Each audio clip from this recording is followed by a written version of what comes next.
জানানো হয়নি। ওই যে ফারজানার ডিউটি সংক্রান্ত যে ব্যাপার, এটা তো আপনি দেখলেনই। তারপরে যেদিন মিটিং হয়, সরাসরি মিটিং হয়, আমি উত্থাপন করছিলাম যে এই ঘটনা।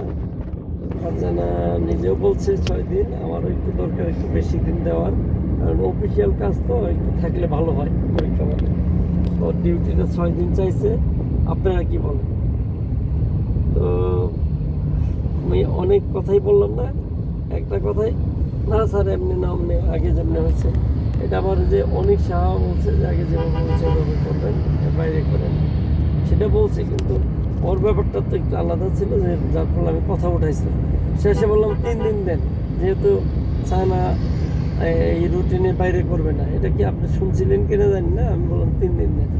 সেই 3 দিনই করে নাই। নাসির এটা গড়িয়া করলো, নাসির মামুন এই করে পরে 2 দিনই দিচ্ছে। জিনিসটা জাস্ট আমি যেহেতু কথা দিয়েছিলাম, তবে আমি তো বডির বাইরে না, তো এই ঘটনাটা ঘটছে। এই জিনিসটা জাস্ট আপনার নলেজে থাকুক, এই পর্যন্ত থাকুক আর কি। পরে যদি সুযোগ থাকে আমার যেহেতু আমি তো লিমিটেশনের মধ্যে এখন, আমি জোর দেওয়ার বেশি কিছু বলতে পারি না। ঠিক আছে?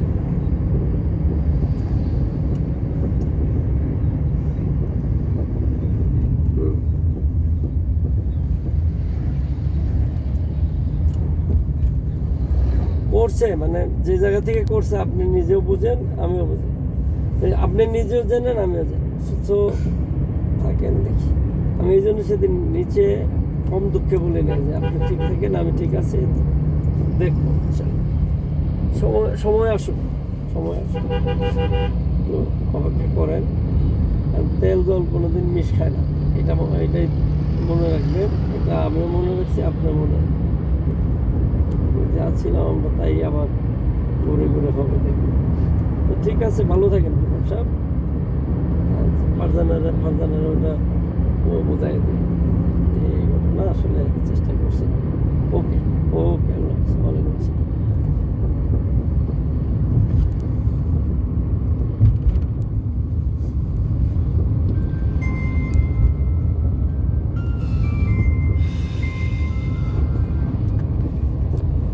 হ্যাঁ সবই, হ্যাঁ বল। ও বাগুটি আছে না, মানে ইয়ে হয়ে লেঙ্গা পার হয়ে বাগুটি, তেল তেল নিলাম, সরি গ্যাস নিলাম, তেল নিলাম,